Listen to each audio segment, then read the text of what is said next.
Willie D Live. It's Willie D, y'all, back with another episode of information and instructions to help you navigate through this wild, crazy, beautiful world. In the studio, Angela Stanton-King. Why you whisper on the king part? Because you're a queen. That's right. That's right. What's up, That's queen? right. How you doing? What's up, Willie? How are you? I'm splendid. Yes. You've been in good spirits these last few months. Man, you know. Yeah. Okay, your guy won. All right, I give you that. Your guy won. Yeah, he did. Yeah. Okay, so it's been we're about 6 months into Trump's second presidency. Mm-hmm. Let's say we're at this gigantic political school, and it's report card day. Right. What's Trump's grade if he's a student? 85. 85. So 85 is a B. Yeah, B plus. Is that B plus? I think It's B my plus school. is like It's my 89. school. It's my school. It's my school. I'm going to vehemently disagree with that. You can. I think that number is closer to 58. Well, listen, I'm not I say here. switch the numbers. 58 or maybe teens, 13, 14, somewhere up in there, you know. I mean, a lot has happened. I mean, think about it. Like when he came, what was your reaction when he got in office day one and he started like letting people go at the FAA? Well, I think that every 4 years or every new administration, you get a change of the guard. So, you know, each president brings in their people to run their offices. It happens every 4 years. When Joe Biden went in, we saw them get rid of all of the Trumpers. I mean, it's just kind of like the way that it goes. You win the office, you get to have your people run the offices that you want them to run. I mean, that's your benefit from winning the election. I can respect that. However, when Joe Biden replaced people, he replaced people that had credentials that in the departments that they filled. You know, he had people that had history, like who had competence in those areas. Trump is putting people in positions they ain't even never worked. So you would think that Dr. Rachel Levine, the transgender who was over the health administration, was someone who should have been advising our kids or America on health issues, because that's who Joe Biden appointed as the health advisor. And then you got Trump who put in RFK. So like when you say my guy, remember, I went independent. So, you know, I come in with my high, right? I'm up under Make America Healthy Again. And that's something I think that brought a lot of unity to this political race that we were in, because I'm not always 100% in agreement with everything that Republicans do. Nor am I always 100% in agreement with what Democrats do. But what I do understand is that no matter which party is in power, that we still need to get things done on our behalf. So when it comes to advocates in our community, you got to have the ones that got favor with the Democrats, and you need to have the ones that got favors with the Republican, because we need to get something. Yeah, we don't sit and wait 4 years, right? You send in the ones that got the favor, and we keep on doing what we got to do for us. Well, I agree with that. I don't think that you take off 4 to 8 years under any circumstance, because life does go on. And I absolutely wouldn't do that. I wouldn't advise anybody to do that. However, can we get some better options? You know, like on the Democrat side and the Republican side, do we have can we get better options? If you want to honestly know how I feel about Trump's administration is like a perfect fit for me, right? These are people that are wild cards. A lot of them, people might say, hey, well, they don't have the medical degrees, but these are people who have been working in these fields and have this experience from wisdom, right? So me, even with what I do with maternal health, because I started Auntie Angie's House and I put myself in a position to help other women because we had a Black maternal health crisis, then that gives me a voice and a seat at the table. And I think because of what we're seeing happening now in our political atmosphere, that we need an administration of wild cards. We need bold people that aren't afraid to stand up and say, hey, you know what? This is America. Men are not women. right? Hey, this is America. We don't want your sons playing in our daughters' sports. Like, everything has gotten so political to the point where we've gotten away from common sense. So, has Trump done a lot of good things? Yeah, he has. Has he done a lot of things that a lot of people may not agree with? Yeah, too. But we got to weigh our odds. We had 4 years under Joe Biden. We got 4 years now up under Republic. It's going to constantly shift back and forth. And that's one of the reasons why I decided to become independent. I just feel like we should be people over party, because it's going to constantly be a war. And I agree with people over party. But what's your stance on Trump's the way he's been handling DEI and mandating that you take Black history out of schools? Well, I don't necessarily... And defunding public schools that teach Black history. Well, I don't see anywhere where that's actually factual. I think that that's been a lot of media talk and a lot of media bias. One thing that we know is Black history is something that's always been taught in education. Not only that, I was just at the White House with Trump, and he had a whole Black history celebration, and it was hundreds of us in the White House. That was just this February. So it's not his intention to take Black history out of the schools, but what they've done is they've conflated some truths with a whole lot of lies. So there are a lot of books in our school that they've been advocating to remove, but these books are pushing agendas, LGBTQPIA plus agendas. There are things that are in these books that are teaching your children things that I don't believe we would want our children to know. And because everything is so political and we've got to create this war, our people are being blinded by the truth of what's really happening. Outside of that, we as a community shouldn't be dependent on anybody to teach Black history. That should be something that we should take part in. As far as DEI goes, when we look at the numbers of DEI, like, DEI didn't benefit Black women. DEI is really LGBTQ. It's not necessarily for Black women or Black men. Exactly. And so at the end of the day, my overall goal is this for our community. I'm tired of every 4 years we hear people come up to the microphone and tell us that we're oppressed, right? Let's just say, for instance, for the Kamala Harris campaign, you had all of these artists that showed up. You had Beyonce, you had Eminem, you had, who else was there? Meg Thee Stallion, whoever else, right? But all of these people are straight. They figured out a way to make it. They got money. But you come into the community and you constantly telling them that they're oppressed, but you're supporting agendas that keep us the minority. Like, we are never going to become the majority if we are supporting agendas that what? Destroy Black men. Because we're gonna get into Tory Lanez. But don't everybody say that they're oppressed? I mean, I hear. Now check this out. Hear me out. I hear a lot of times people say, "You're always talking about you're oppressed," but the same people that complain about us, complaining about saying that we're oppressed, they talk about how they're oppressed. It's like everybody screams out that they're oppressed, but when Black people do it, it's somehow it's the wrong thing to do. It's like, oh, we cry babies, or we just want a handout. And complaining. Everybody in America complains about something. Right. Every fucking day, somebody's complaining about something all day, every day. Even if you're only complaining about the people who's complaining, your ass is complaining too. Right. So that kind of throws me off. I want to go back to what you said about how how this administration has conflated the truth with lies, right? Mm-hmm. Well, I think they've conflated lies with the truth when it comes to Black history, because they have they are defunding schools, and they're defunding colleges and telling colleges that if you teach this part of history, if you start talking about slavery and this and that or whatever, we are going to defund you. Now, that's happening for real. That's not something that the media just made up. That's actually happening. What I've seen schools getting defunded because they're pushing transgender issues. I've seen schools getting defunded because they're allowing for protests to take place on campus. But we're not talking about legal protests. We're talking about illegal protests.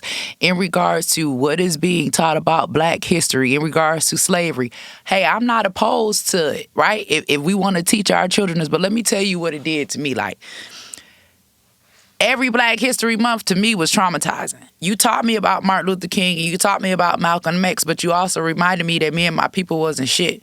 And that we came from the struggle and that we still in the struggle. We wasn't shit then, we ain't shit now. We was worthless. We were never considered to be human beings. You showed us all of these pictures of how we were hung from trees, how we were mistreated.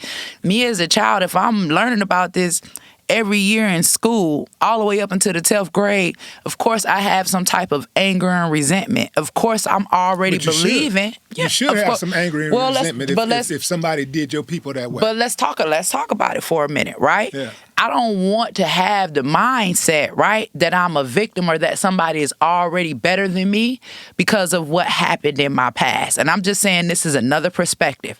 Teach it all that you want, but in the process of teaching that, right, there are other stories that can be told. Because my baby girl, the one that I had handcuffed to a bed in the prison who won the Harvard International Debate Championship, I never once told her. Congratulations. Why you didn't tell me that? Because I don't know. I don't too much be trying to toot my own horn. But that's dope. She didn't get there because I told her she had to fight harder because she was Black. She got there because I told her that she was the best. And she believed that. So I don't want to sit up here and argue over what the administration is doing because that's beyond my control. What I can argue about is the things that they're doing, the things that I'm advocating for that I believe helps our community. I don't think with any administration you're going to get everything that you want. Right? It's always going to be pros and cons, right, no matter what. So we just got to learn how to balance the system. If we know that there are things that we can get over these next 4 years, if we can protect our children, if we can protect sports, if we can bring some of the OGs home, right? If we can create better housing programs for single mothers, right, that are struggling. If we can create some Auntie Angie's houses all across this nation to help Black women choose life because the abortion rate is so high. I'm not opposed to getting those things. I've removed myself from the argument side of the fight when I decided to step over with RFK. Right? I'm solution based right now. And if I gotta work with shout out to Bobby. I mean Bobby, that's my guy right there. Yeah. You know what I'm saying? And again, I've said it, like, I would be doing a disservice to you. I would be doing a disservice to our community if I did not use the favor that I have. Because I could just go home and sit down. Right? But people know I can pick up the phone and call Bobby. You can't sit down. You got too much energy. You got too much fight. But if I just wanted to just imagine if I did. I feel you. Right? Yeah. When people can pick up the phone and call and say, hey, Angie, we know this person that deserves a second chance. Or, hey, Angie, this person is sick. We need to try to get this person in some clinical trials. Or, hey, Angie, Black women keep dying from having these babies. Is this something that you can get Bobby to do about it, right? Can you tell Trump this? Like, it ain't nothing wrong with, having somebody that got a line in that is for you. Right. Is the government for natural doctors? No. That's never going to happen. I mean, Bobby's in there. He's trying. But I will say this. If you're sick and you come to me, right, and you're paying me for medicine every month and I heal you, then that means you're not paying me no more. So if I heal you from your illness, then I don't make money. Right? And a lot of these prescriptions are real cheap. A lot of these things God has already given us everything that we need. Big Pharma is the biggest scam known to mankind. We already have what we need. Even when all of that stuff was happening with COVID and all of the censorship that was taking place, they were censoring natural remedies. Like, you couldn't even hashtag natural remedies during that time, just to see about natural ways to heal yourself. So even now, Angie, if you post something online if you post something online with a natural healer, somebody that's an herbalist, they start talking about natural healing, they get banned. They get shut down. Like these social media platforms will shut them down. Like, how is it that you're shut down for speaking your truth? Exactly. And the truth that works for other people, because some things that work for one person, even medicine, will work for one person and not the other person. Right. So if natural healing works for one person and not the other person, right, why don't they have equal footing? Right. And why would you be against it? Why would you be against it? Right. And why would you be against parental rights or religious rights? If I say I don't believe in experimental medicine and I don't want my kids injected in it, why does that have to be forced on me? So I think what's happening right now and what's going to happen over the next 3 years, and I know a lot of people are going to be focused on Trump because, we have a political climate that has to remain the same for whatever reason. But for me, Bobby and what he's doing is very, very, very important. And making America healthy is something that impacts us all. And I've walked with Bobby, and Bobby has himself personally educated me on how our community is constantly disproportionately impacted by everything, whether it's heart disease, whether it's COVID, whether it's sickle cell anemia, whether it's cancer, whatever it is, right? We are always disproportionately impacted. And I'm not going to sit by and after I fought for 2 years to get this guy in position, and I'm not willing to sit by and not make sure that we get ours. Right? I didn't work that hard to get you there to just say, we just gonna let this go. Like, I'm too far in. There are too many things. We got mental health issues that we need to address in this nation, especially in our community. We got AIDS epidemic, you know what I'm saying, which it impacts, a lot of us have children and family members that are a part of, the LGBT community. There are things we need to get to the bottom of. We got this maternal health crisis that's taking place right now. And then what's happening with black men in America? How do we get the point across to our people who are part of the LGBTQ community that we love you, but we do not want you trying to force this lifestyle on our children? I wish I had that answer, because to me it seems like it would be common sense, because not one single person on this earth was created from homosexuality. So if homosexuality does not create life, right? If two men cannot create a kid and two women cannot create a kid, and you've chosen that lifestyle, you've chosen to forfeit, right, your ability, right, to reproduce, why do you have the right to dictate how I parent my child? Right? Mm-hmm. Like, we didn't come from heterosexuality created every person on this earth. If you want to be and indulge in homosexuality, you have a right to do that, right? But do you have a right to put my son in a dress when I send him to school and I don't know about it? That's what we up against. Like that happen, man. Like say this is what I don't know what era these people are from. Couldn't be me, man. Couldn't have been me. I saw one dude had to come up to the school and check this teacher because they put his son in a dress. Like, oh, he's just acting, and like, man, you talking about getting your head knocked off and then somebody finding it rolling down the street. Well, it's an agenda, because they want, if they can turn a boy into a girl before he becomes a man, right? Taking away their manhood before they even have a chance to become men. I've said this before, when it comes to black life, and particularly because we're pro-black, I'm, pro-black. I don't find any shame in saying that at all. I got a black family. I'm black. That's what I know, right? But what we have to understand is, in order for us to really be about this black life movement, we got to understand that black life comes from the black man, right? Like Kimora Lee Simmons, perfect example. I think Kimora got like 4 babies. Each one of her babies, from a man of a different nationality. I think she got, one of them is black, one of them white, one of them Asian. You know what I'm saying? I forgot the other one, maybe Mexican. I don't know. But my point is, in order for you to get black life, black life has to come from a black man. Black life does not come from the black woman. The black woman is the carrier of life. The black man is the creator of life. So if we are supporting agendas that are not protecting black men, black boys, black babies, then we are not protecting black life. They've been trying to get rid of black men since the beginning of time, right? Because you seem to be the strongest, the more dominant. I get you out the way. It ain't nothing for me to get the women and the children. I remove the man out the way. Of course, I could take his son and turn him into a girl. How come Trump don't have more black people in his cabinet? I can't answer that, but That's your guy, though. I see, but you keep asking me about Trump. I work with RFK, right? You keep you need to get Lynn Patton on your show. He's the leader of the party, though. Listen, he's Trump, right? And the Republican Party supports Trump. Trump had a name before he ever ran for president. Trump is a whole phenomenon. He's his own person. The presidency only added on to what he's doing.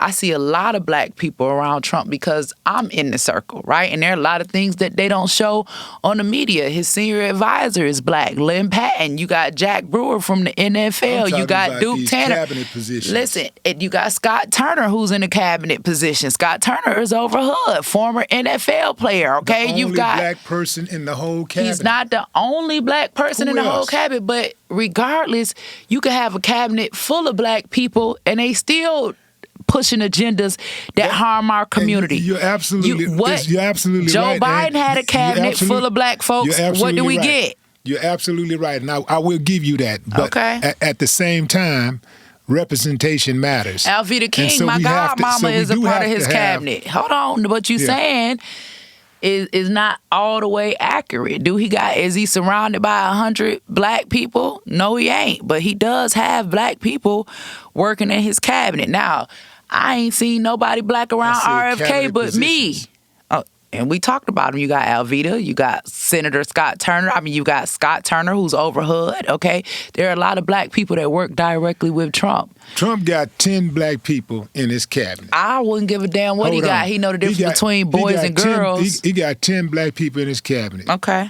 Scott Turner, Scott Turner, Scott Turner, Scott Turner, Scott Turner, Scott Turner. I mean, and you can have a cabinet full of black people like Joe Biden and don't get nothing but free abortion and get your little son's dick cut off. That's true. It don't matter about the color. That's true. No, color does matter because representation matters. If we're part of this, if we're part of this country, which we are, right? And I don't think nobody would argue that we built this country. So if we're Trump said that, yeah. So we should have black. That should be a reflection. We should be a reflection of what these Alice Johnson, his partners are. A reflection of what that's that a cabinet position. Like. That cabinet should be a Alice Johnson is a black woman that served 22 years in prison that has a cabinet position that is his partners are, and she is the one that is freeing niggas in prison right now. I love. I mean, I'm just answering your question because you asked why he don't have black people around him. And again, I didn't say why he don't have black people around him. I said why he don't have black people in his cabinet. I gave you three, but I don't work for Trump. Like, I'm not here to debate Trump. Like, if you want to talk about RFK, Trump is our leader because he runs America. He's the president of America. Man, I'm not accepting So, that. I mean, but I do got Trump senior, his black engagement advisor number. And if you want to talk to her and debate her about Trump, I don't want to debate. I want to get understanding. I don't have all the answers.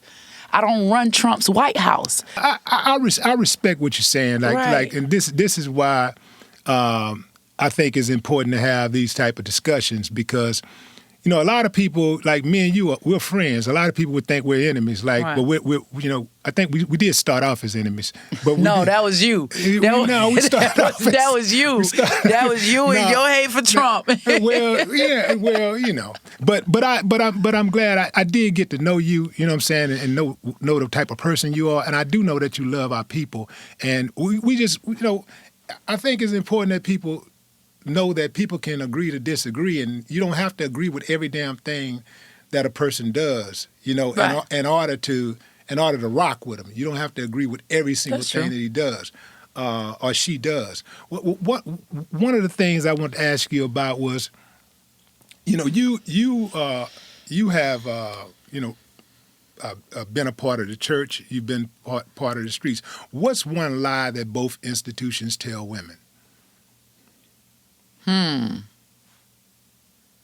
A lie that the church and the streets tell women. Yeah.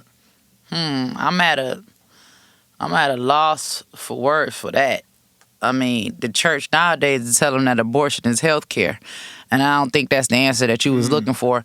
And I think the streets tell them that as well.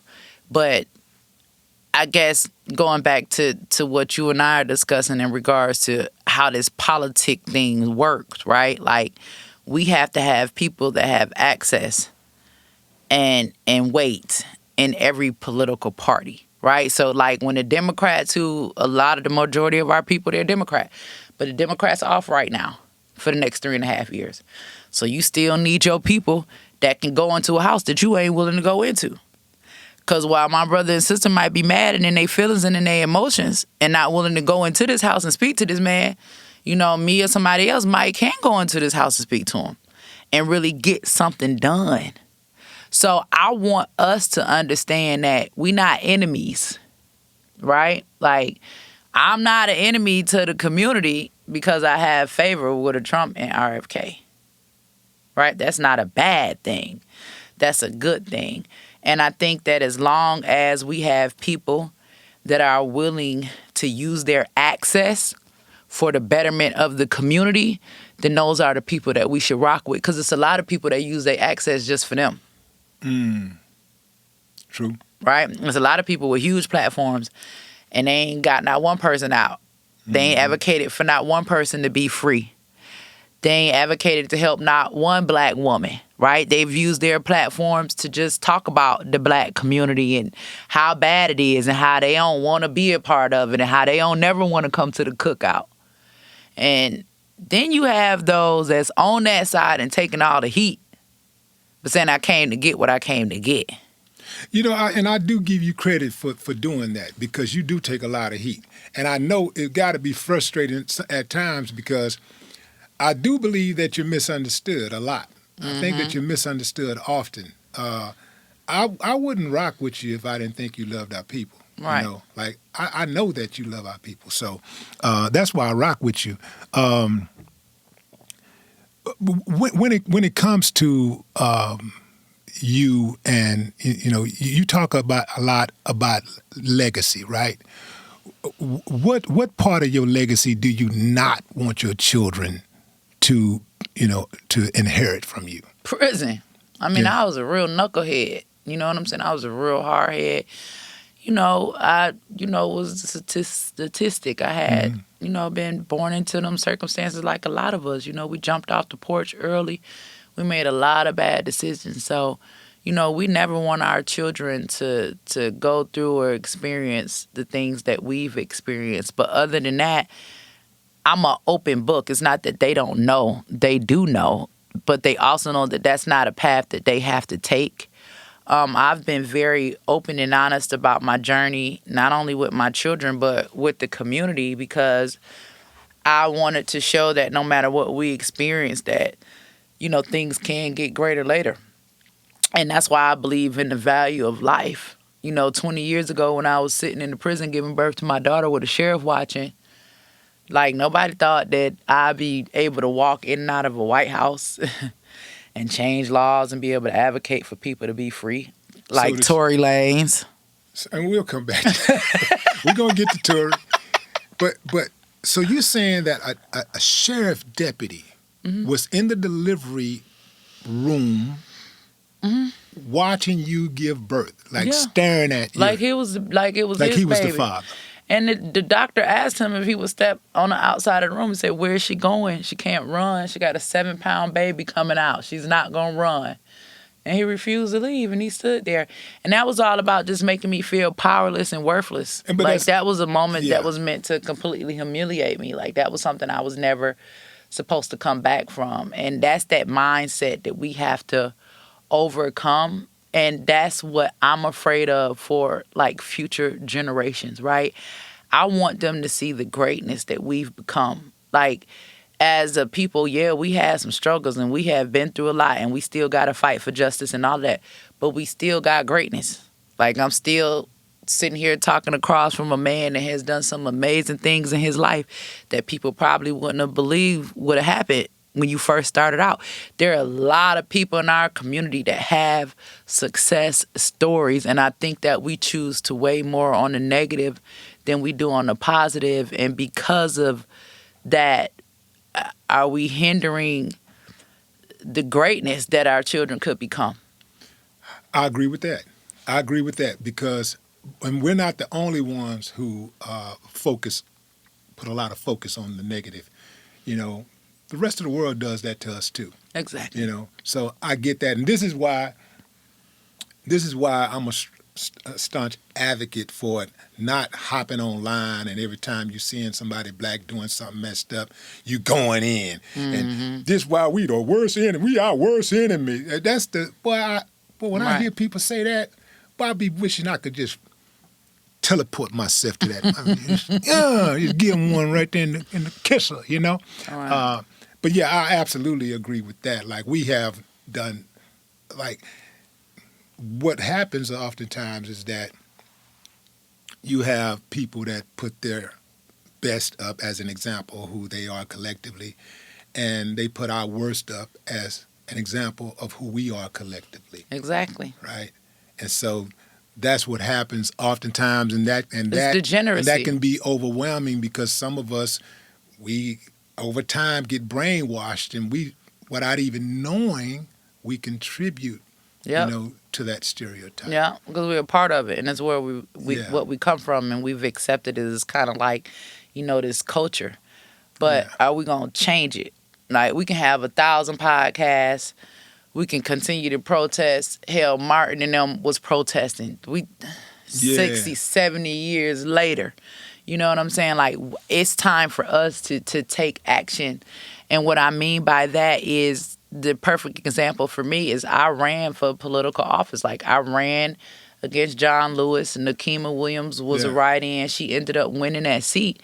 And it's like now in the community, the only time you really see Nakima Williams is when, she's talking about women having the right to have abortion. But you got your sister, Auntie Angie, that done opened up 2 intake centers in Atlanta, Georgia to help pregnant women, right? And their babies.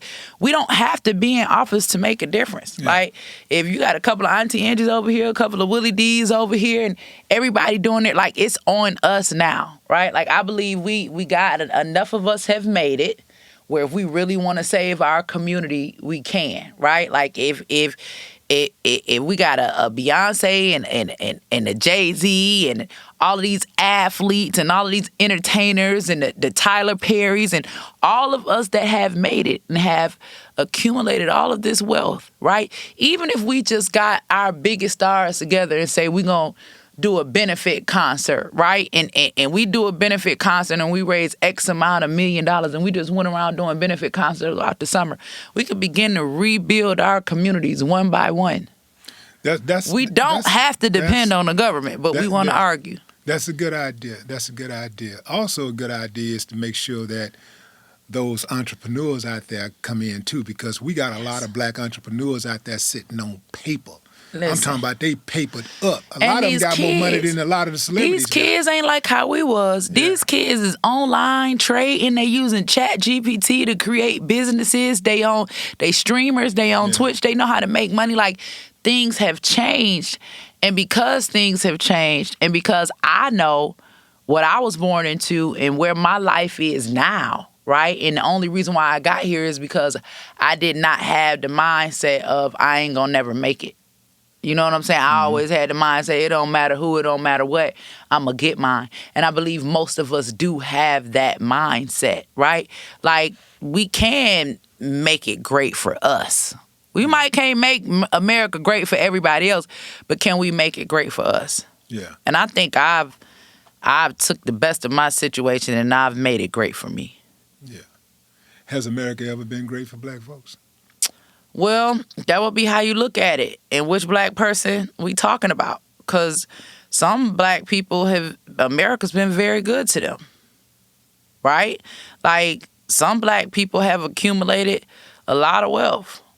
Some black people don't have those horror stories, right? If we even want to look at, like, let's say somebody like Michael Jordan or God bless his soul, Kobe Bryant or anything like that. Like, there are a lot of us that don't have those horror stories. And I think it's about what you do with your life, right? If like me, I could have just got out of prison and be like, I'm going to wait till I get Section 8 and welfare, and that's it.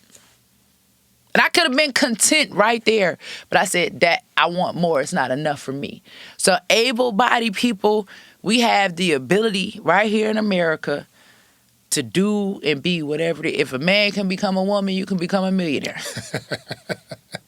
I don't think that America's ever been great for us collectively. I think it may have been great for some people who view it to be that people that believe in individualism. I think that's cool. But for me, even though I've had a great career, in music and I'm doing great in the media right now and I do well with my investments and stuff, I still don't believe America itself has been great to us as collectively, because you can only be as great as your people. An individual can only rise as high as his people, and I'm a people type of person. I look at collectively where we are, and this is why I take chances like you take chances, because I could be at home too, chilling, but I take chances and I put myself out there, and I open myself up to criticism and to being a target also, because I'm speaking on these things that are very unpopular to the mainstream and the status quo. Right. So anytime you do that, and especially if you are serious about helping black people, you're going to be a target in this country.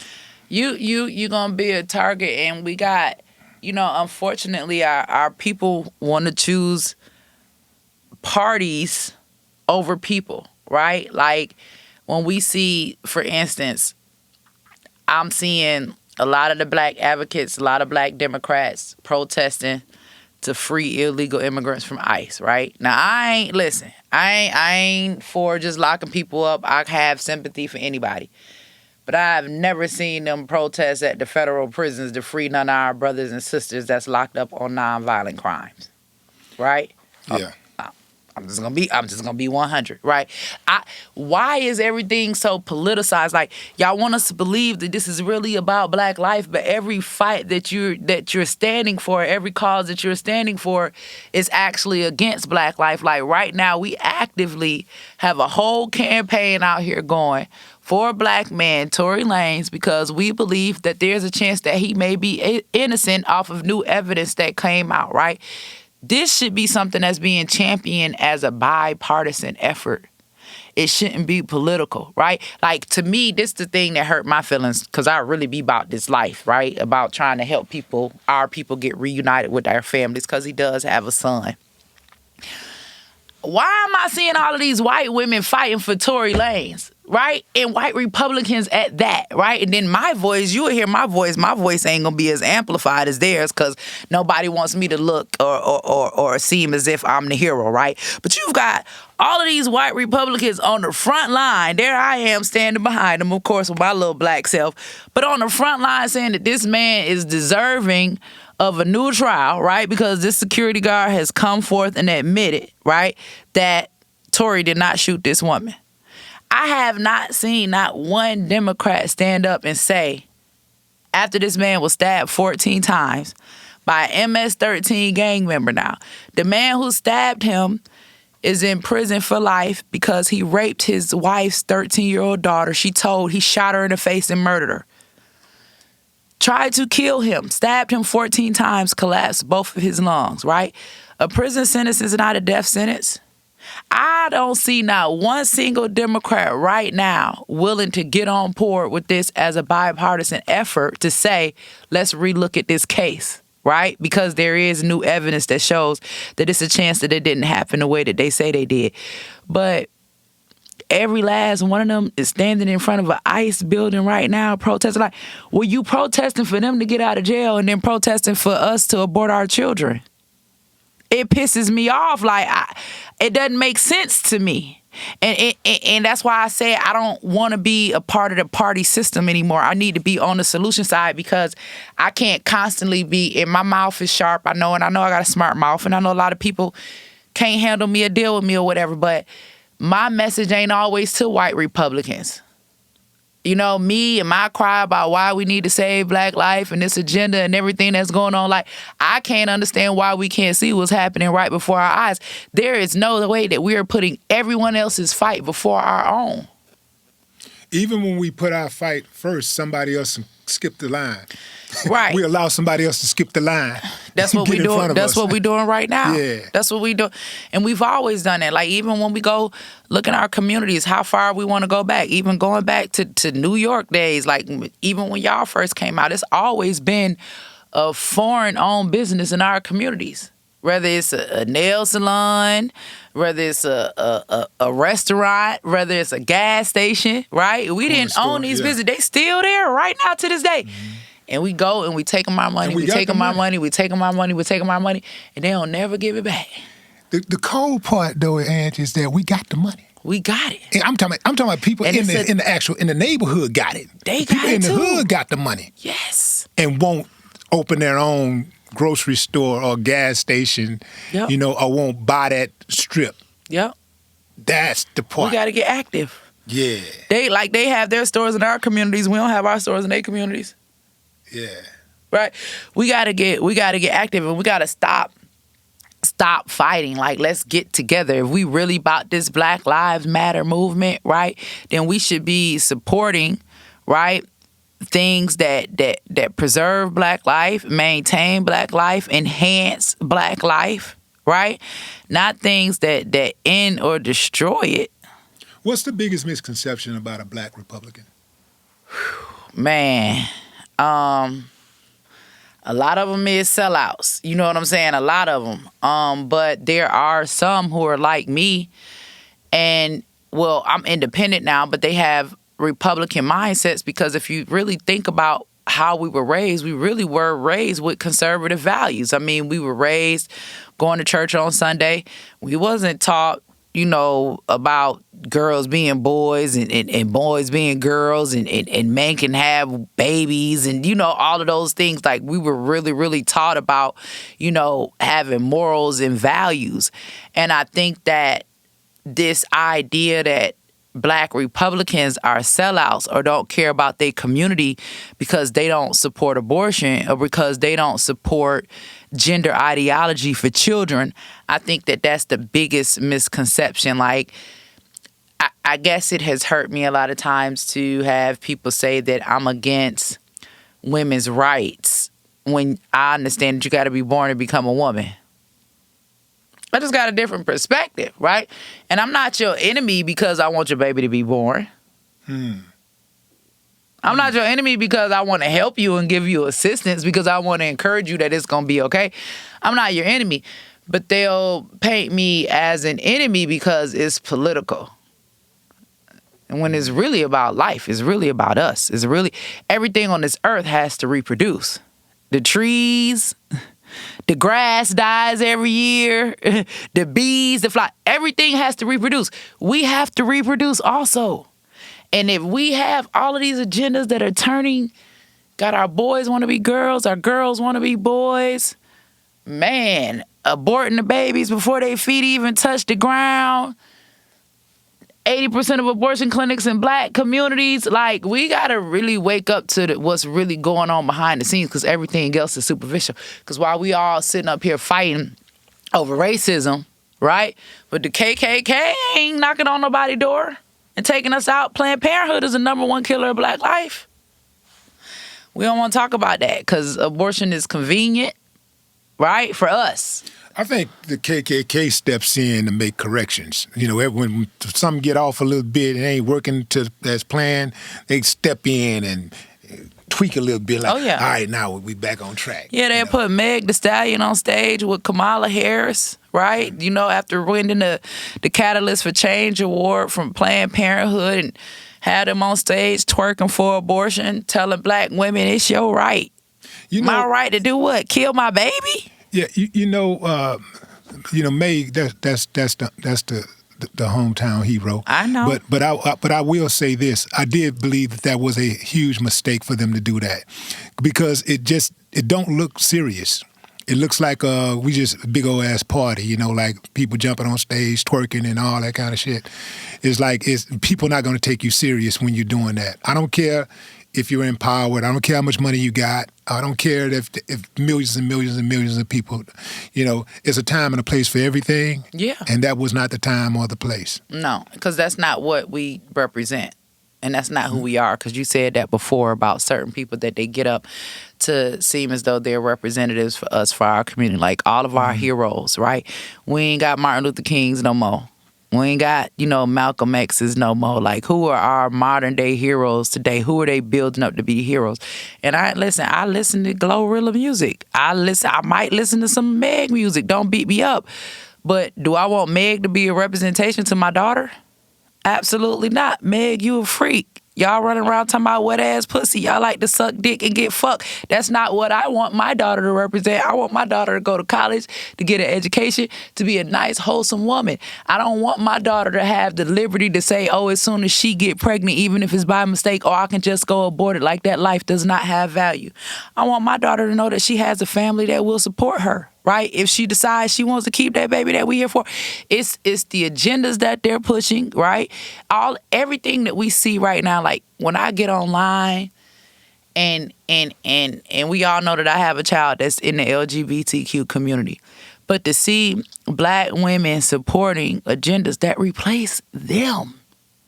You supporting agendas, okay, they get rid of the black man, and then you so smart, you so dumb that you're supporting agendas that erase you. I don't think those agendas can even work without black women. Exactly. They the catalyst for it. They're the ones that are pushing it. It's the feminist movement. It went from I'm strong, I'm independent, I don't need a man, to now I am the man. Mm-hmm. I don't want to be the man. I'm going through a divorce right now. God, please send me my king, whoever you got for me when this one get out the way. But I don't want to be the man. I don't want to be hard. I don't want to be tough. Like, that ain't the role that I want. Even with that statue that they put up, right? That statue of the black woman that they put up in New York, I think in Times Square. She heavy. She got braids in. She look mean. She look sloppy. She empty-handed. It's no story to be told about her. And that's how they want us. They want us strong, independent, and empty-handed. If I don't have children, I don't have a future. Because when I die, my legacy is done. My bloodline ain't carrying on. I'm wiped out, right? So if I don't have children, I don't have a future. My purpose as a woman, right? Woman comes from womb. We reproduce life. We carry life. Life has to continue. And that's where we at. Yeah. What's something from your past that people use to weaponize against you, and how do you? And check this out. How do you disarm them when they come at you? I mean, people come at me with everything because I've been an open book. They gonna come at me about my past, about being a felon, about going to prison. They gonna come at me about they gonna call me a white supremacist because I work with Trump and his administration. You know what I'm saying? They gonna come at me about, my gay son, but I ain't Dwayne Wade. I ain't putting nobody in no skirt or no dress and encouraging no behavior. I'm constantly fighting against it, fighting for his manhood, even if he don't wanna fight for it. So they use everything in their power to try to tear me down, to try to make me feel less than. But I have to focus on the work that I've done and the work that I'm doing, right? Because my work speaks for itself, right? I have real receipts. I have women and babies that speak for me. I have men that have been freed from prison that speaks for me. So eventually you just tune out, all of the nonsense, and you just focus on what your purpose is and just right now, because of how my life has been aligned, the favor that God has given me, I know right now in this moment that my purpose is to help, our women who find themselves in situations, and that was me, 20-something years ago, and to use the access that I have to advocate for second chances for people who are really, truly deserving. And I can't let people that's upset get to me about it. You know what I'm saying? Because, like, why you sitting up here mad at me, this person on their way home finna be reunited with their family. These children who ain't seen their daddy since they was 2 years old, and they 22 now, since finna had their father back in the house. Like, I feel like all of this stuff was done by design. Like, I feel like they intentionally removed the men out of the homes, snatched them up, mass incarceration, right? Got them off of the streets, and made it where they became the parents of our children. Because once you remove the man and the mother is so focused on work, then who becomes the parent? The education system. Because the majority of us, ain't none of us taught our children nothing about no gender ideology if we're going to be for real. Now, a lot of us just ate it and accepted it because it came down the pipeline. But that ain't nothing that we've been teaching in our house. That's some white liberal shit. You understand where I'm coming from? And I am upset with our community for not understanding how we've been duped. You have, you a rider for Adam and Eve, not Adam and Steve. Yeah. So how is it that your son ends up gay? Like, and you not definitely just gay. didn't promote it. Not just gay. He say he's trans. He say he's a woman. How does that happen with somebody? Because your father go to prison? Go ahead. Because I hear a lot of people say, if you are too hard about something, you're too hard on your kids about something, dating this type of person, that's the type of person they gonna date. You're too hard on them about being gay, they're gonna end up gay or whatever. Do you make that discernment or the connection? Well, for me, and everybody know me, like, I can't, like, I don't really hold my tongue. You know what I'm saying? And I've never held my tongue with my children. And I've always been very honest and upfront. And I think that with my son, for me, I kind of knew that he was going to be gay. But there's a difference in between being a gay man and then being a man saying that you're a woman. So where he and I are at odds is not because you decided that you want to be gay, but because you want me to believe that you're a woman. That ain't never happening. You know what I'm saying? How old was he? In my lifetime. How old 19. Was he when you saw it, when you realized that he was going to be gay? I started seeing that probably very young. Like, it's a spirit. You recognize a tree by its fruit. You can see broke wrist syndrome. You can see, when they have feminine, characteristics and personalities. Like, he was different. He didn't want to play with his brothers. He didn't want to get his hands dirty. He only wanted to play with the girls. He wanted to play in makeup. Like, it was, you know what I'm saying? And you could try to force him to play with boys stuff and all of that, but he just did not have an interest. So for me, that wasn't the weird part, right? Because I'm realizing, okay, this is just a part of your personality. You're a male child and you have a feminine personality. For me is when you say, I'm born in the wrong body, right? Because what about people that's deformed? Or people that got cerebral palsy? Do they get to say that they born in the wrong body? Mm. Do they get to go to the doctor and get an operation to put them in the body that they feel comfortable in? Like, let's really have this conversation. So as a parent, right, or a community, when Obama was in office, they had a whole Bring Back Our Girls movement. Everybody was fighting against the genital mutilation of girls over in Africa, right? Yeah, you remember. We have gone from fighting against the genital mutilation of girls over in Africa to actively protesting on the front lines for our own children to mutilate their genitals. I cannot support that. I am a mother. That is my child. Yeah, live the life that you want to live, but I can't support you dismembering your body because you think that you was supposed to be something that you were not. Does it ever surprise you that you get, not surprised, do it offend you that you get so much backlash for having a natural stance? Yeah, I be ready to fight because I'm like, that's my kid. Like, the people that are coming to me, you ain't never bought one can of milk, you ain't never paid for one haircut, you ain't never bought a pair of shoes, you ain't never went and sat in one school meeting, you ain't never went and sat at the doctor's. You have done nothing, right, to partake in the upbringing of this child. Even if something was to happen to my child right now, I'm the one that's going to be there. I'm the one, those are tears that I'm going to cry, right? That is a burden that is my child. And I don't try to force the rest of the world to call him a man. That's what pisses me off, because it's like, anybody if you want to address him however you want to address him, that's your business. It don't have nothing to do with me.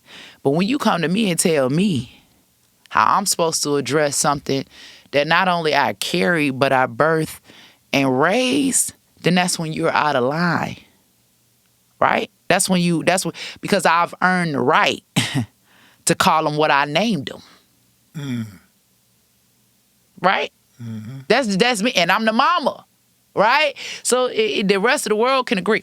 I'll never agree with the rest of the world, because the rest of the world didn't birth him. I'm the only person that birthed him.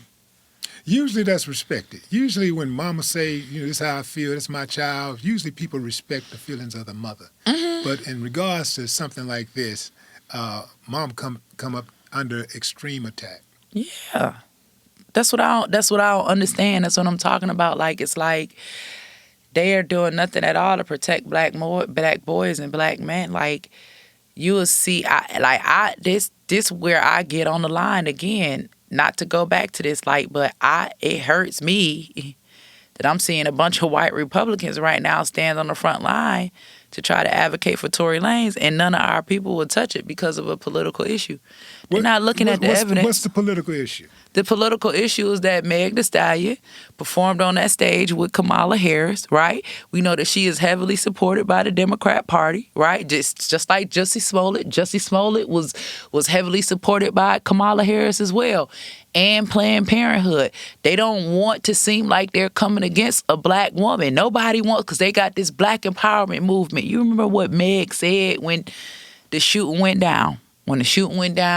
Remember, they got pulled over by the police, and she said I stepped on glass. And they asked her, why didn't you tell them that you got shot? Because I was scared, because it was Black Lives Matter. I thought the police was going to shoot me. And she said she was trying to protect Tory. Okay, so you try to protect the nigga that shot you? Like, if Black Lives Matter, hold on. Wait. That's not abnormal. No, that's no, because if you just shot me, my Black Life Matter. Yeah. If you just shot me, my black life, damn black, all the other Black Lives Matter. Nigga, if you just shot me and the police here, the only black life that matter in this moment is mine. You understand what I'm coming? So and they create these agendas, and everybody gonna run with it. And who's to say that Meg's not that Meg could, be lying? What if it didn't happen like that? What if you really did step on glass, like you said, several times on several videos? Okay, so I just want to go back to the part where you say, I get you saying that if somebody shot you, your Black Lives Matter, and you giving their asses up, you're gonna tell the truth. But we know, how many times has the police been called for a domestic dispute, and by the time they get there, cooler heads then prevailed, and they say, we don't need your help, we're okay, we're fine. After you shot me? After anything go down, a lot of times in toxic relationships especially, there's abuse all the time, and people might jump and call the police. They didn't even call the police, from what I understand. I heard that somebody else called the police. Okay, so a witness called the police. Even if we go with that analogy, that she wanted to protect Tory, then we all need to be protecting him right now, because an MS-13 gang member just stabbed this man 14 times and collapsed both of his lungs. If Megan can find it in her heart to protect Tory after she alleges that he shot her, then all of us as a community should have that same empathy for this black man, right? She stopped wanting to protect him because he started getting on the internet clowning her, making fun of her. Okay, so that's why she stopped trying to protect him. Okay, so again, regardless, in that moment that this person shot you, because if we dealing in feelings and emotion, I ain't got over it that quick. I'm still bleeding. It ain't been but about 10, 15 minutes. I protect you and then get back in the car with you and leave the scene and twerking the next day with French Montana. Okay? Tory Lanez. Somebody gonna meme you with that expression. Tory Lanez is a black man. He has a black father. He has a black son. Okay? This man, a prison sentence is not a death sentence. This should be bipartisan support. I want to see more people from our community standing up to protect black men and black boys. Black women have thrown y'all away. Okay? Black women do not care about black men. Okay? Black women, unfortunately, sis, and I know y'all coming to beat me up, and I ain't talking about all us, but I'm talking about the majority. They don't even care about their children. They would rather abort their children than to give them life. Okay? Black people, black men, right? You at some point you're gonna have to pick a side, right? Black men have to come back into the forefront, and you all have to take a lead if you all want to save black life. Right? Because a black woman, she can go anywhere, right? To get what she feel like she needs, right? Who's going to be there for you? Who's going to save you? I hope y'all not waiting on us. Because I damn sure can't do it by myself.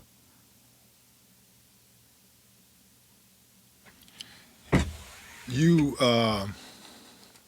when you ran for Congress, you went after John Lewis's seat. Did you really think you was going to beat John Lewis, or was you doing that? I did. He died. Well, I'm saying, yeah, he died.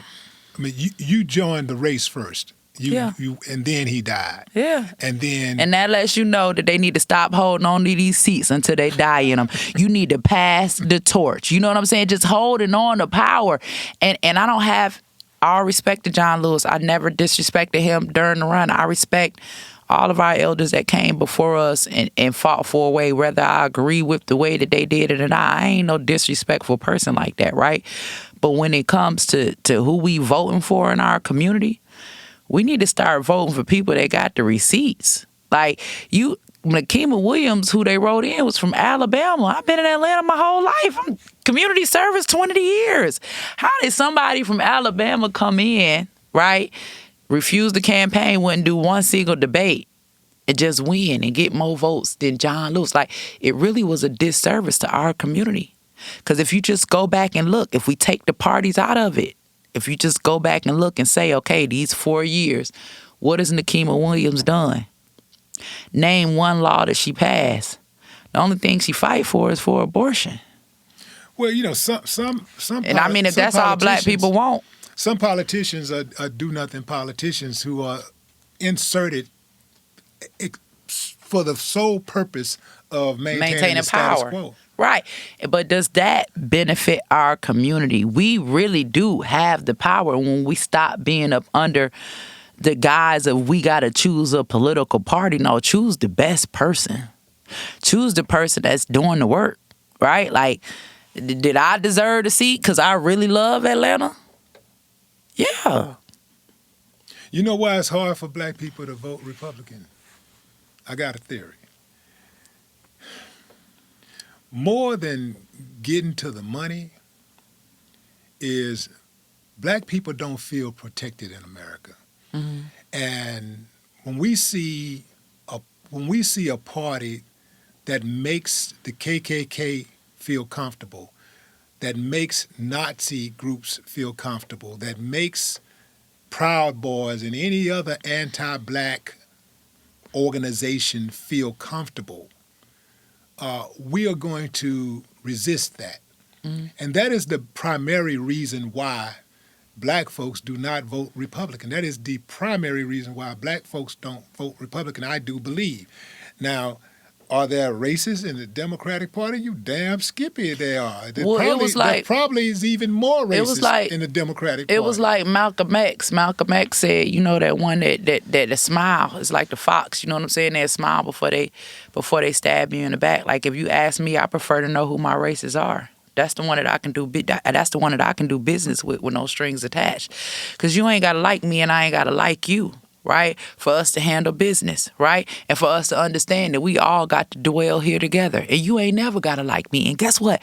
I got black people that hate me because I want to save babies more than some of the white people that they claim that are racist, right? Like, it be to me, like, and I'm just be honest with you.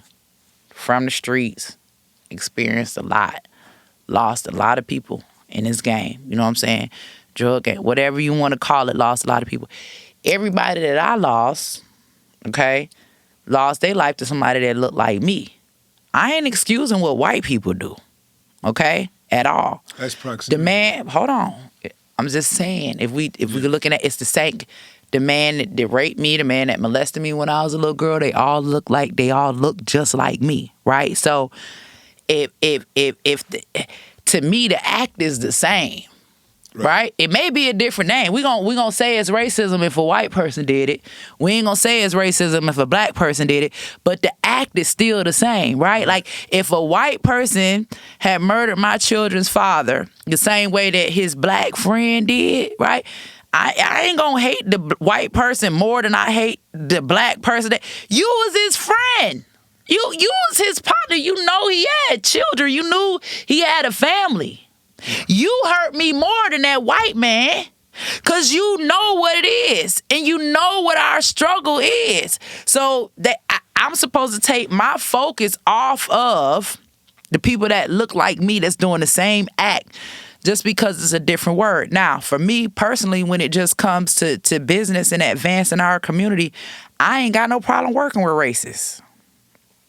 Because I ain't got, this what I need. As long as you can get understanding. Look, this what I need. That what you want? Right. This what I need. And we gone. We ain't playing friends. You ain't got to act like you like me. You know what I'm here at the table for. I'm coming to get what I get, and I'm gone. And we deal with racists all the time. Right. The Asians that do our nails, they don't like us. We ain't realize what they was saying until we start getting interpreters, but we giving them our money every week. The beauty supply store, they got the big mirrors up. They gonna follow you around the store. JJ's Fish, to this day, I talk about JJ's Fish all the time. I know they got some good chicken in there. Everybody love the seasoning, right?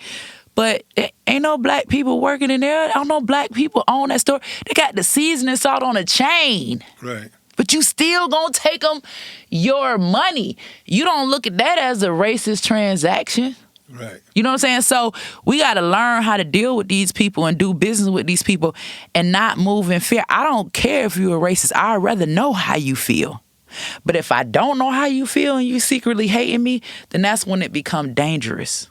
The Proud Boys, the Nazis, all of them people, that's how y'all feel. You got every right to feel that way because me and my people, we got every right to feel our way.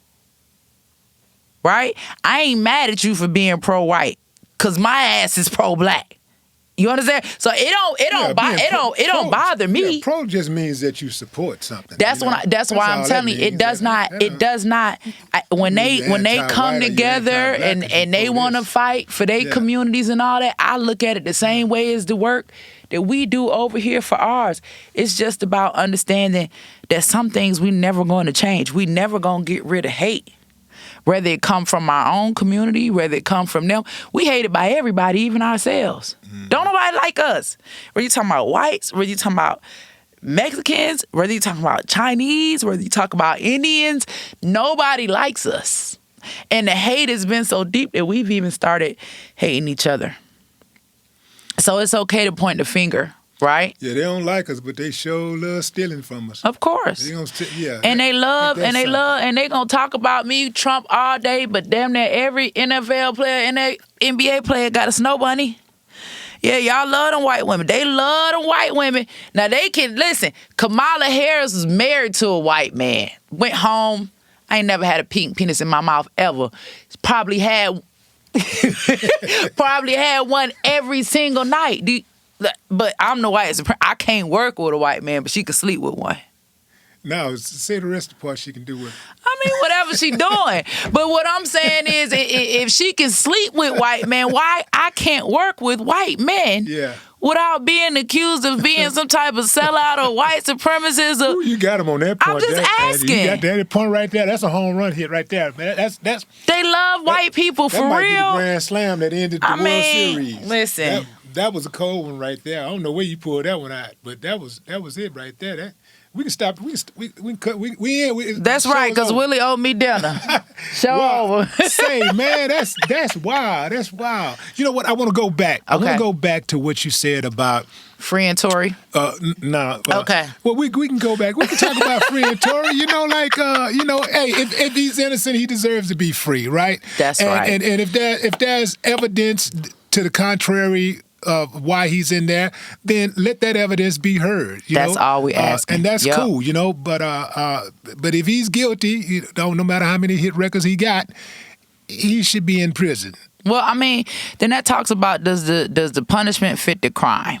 If you shoot somebody, yeah, but the punishment fit the crime. You can't shoot nobody if ain't no bullets. But what if, like you said, if they shoot you, fuck everybody else. But if they shoot you, hey man, you want their head on a platter, right?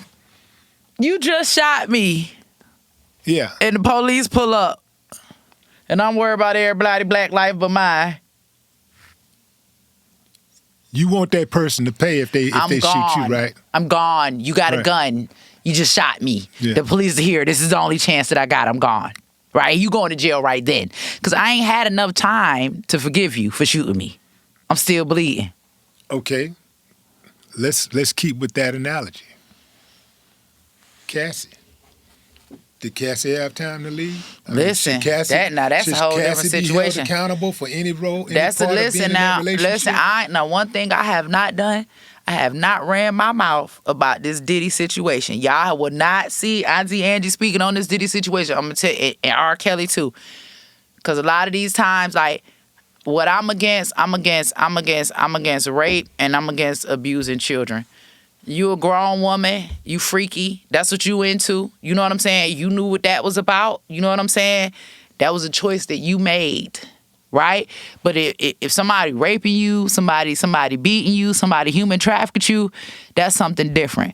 Based off of what I've been hearing off of the case, and I haven't been following it because I don't even have time to be indulged. I don't know what's going on. But off of what I'm hearing, it seems like it was a lot of willing participants, and these are all adults. Now, I ain't as freaky as everybody else. It don't take much for me. I ain't got to do the shit that they was doing, right, for me to get to where I need to be. I'm pretty old school. It don't take a lot for me. But if that's what they into, you know what I'm saying? And if that's a different situation. That's a different situation. And that went on for a very long time.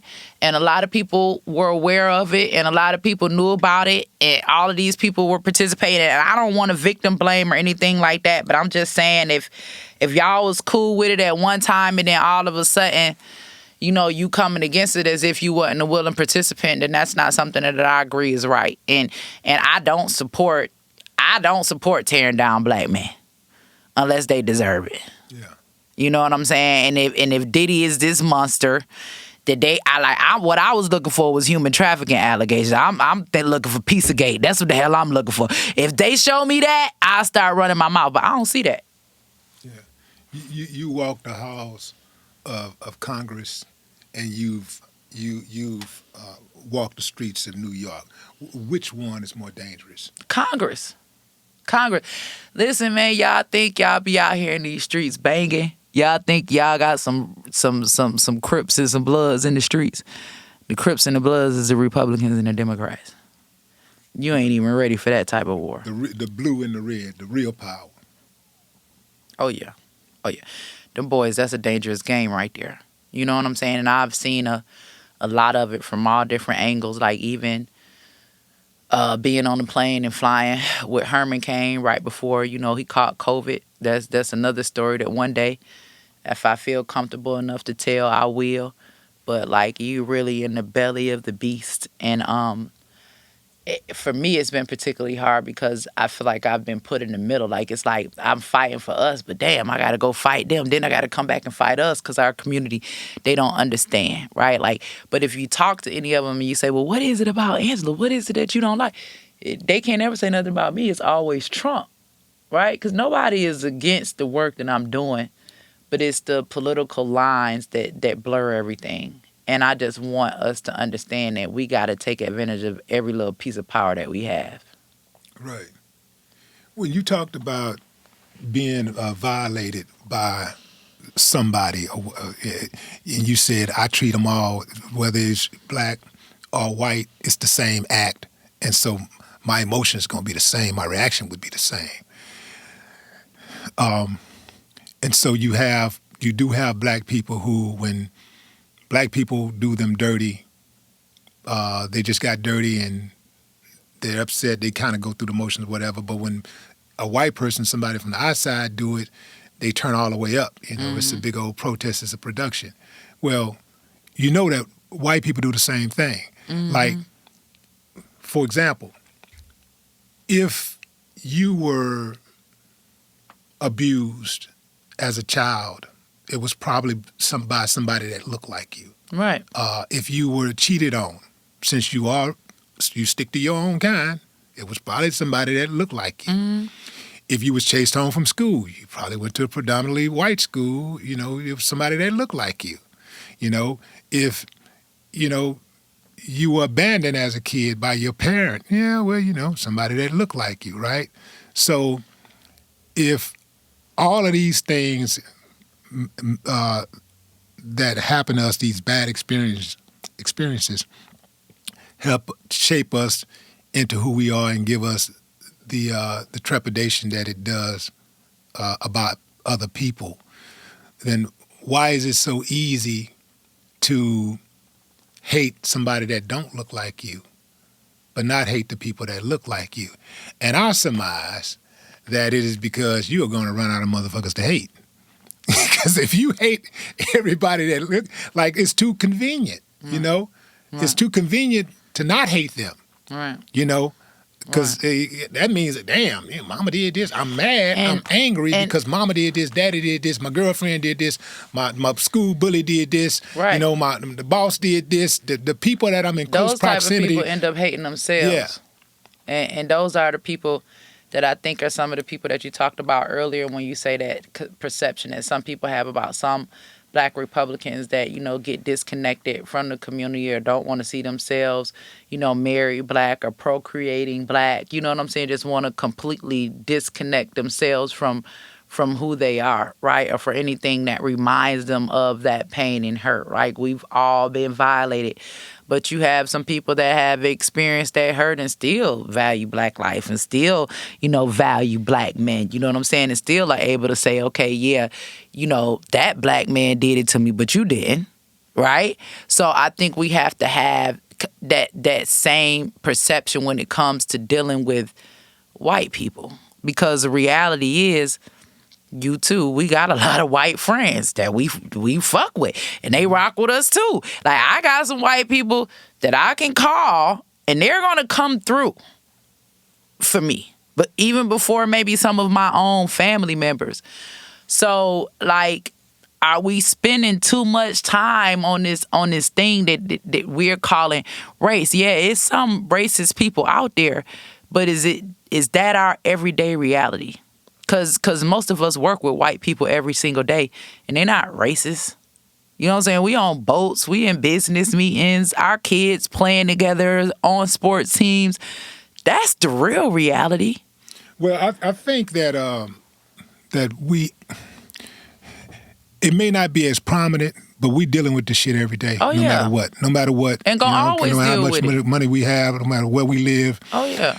We're going to deal with it every day of our lives as long as we're here in this country, because of the system that we're in, right? And not only the way that system was built, and not only are you dealing with that white supremacy, but now you also dealing with LGBTQIA plus supremacy.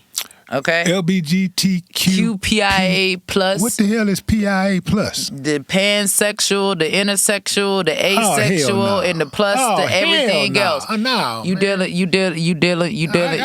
with that. Numbers, letters down pat. Listen. The last couple of years. Listen, I feel as though that hate and oppression can come from all type of forms. That it can come from white people. It can come from be a mama and say you don't want your son dick to get cut off. And watch how these people hate you. Mm-hmm. And watch how they censor you. And watch how they monetize your platform. Be a Black woman that says you don't support abortion. And watch how they hate you. And watch how they suppress you. Like, I've been suppressed. And it ain't been by white people. Be a Black woman that have a problem with a Black woman twerking on the job and getting fired. We can oppress our own people too now. Actually, I worded that wrong. Be a Black woman that has a problem with a Black woman twerking on the job and getting fired, right? Yeah, like be that woman. That's what I'm trying to tell. You're gonna have a problem. Or be that That's dad. crazy Or to be me. that dad that don't want his son in a dress. Yeah. Right? We dealing with it. We dealing with a whole lot. And you know, we gotta survive. We gotta make our way. We need to unite. Like I've been saying this for a minute. Like we so divided on issues, right? That we can't find a solution. We can't even sit down to the table. Like, it makes absolutely no sense. Like when Joe Biden was in office, I didn't take to my platform to turn down not one person that was working with Joe Biden. Not a real one that was from the community trying to make something happen. Mm-hmm. You know what I'm saying? Because, hell, they got the control right now. They in office, right? But, like, when are we going to become solution-based? When we going to become solution-based? And I'm sick. I'm telling you, man, I'm about burnt out. This is the last. After these 3 years, Trump can't run again. I don't know what Bobby gonna do, but I really want to be done with politics, right? To me, I am only involved in politics because I see politics as a tool to help my community. That's it. I don't like politics at all. It's grimy. It's hateful. Like these people is being in the belly of the beast. And especially when you somebody that's standing for what's right. Because don't nobody want me standing up for black babies. Right? Because like I said, even on the Republican side, I learned that they're pro-life, but they're not necessarily pro-black. Right? And then on the Democrat side, they say I'm coming against women's rights. I can't win for losing. All I'm trying to do is do what? But I'm the enemy. So, and it's just our mindset. It's just the way that it goes. But overall, we need to all be coming, standing together, getting as many deserving men out of prison that we can back home so they can protect their sons. When it's time for you to go and you ain't got no more. That's right. What do you? How do you want to be remembered? I want to be remembered for setting the captives free and saving black life. I want to be remembered for setting the real Black Lives Matters movement off, right? For helping us really, really understand the origin of black life, right? And understanding that we got to protect black life from the womb all the way to the tomb. We cannot be willing participants of our own demise.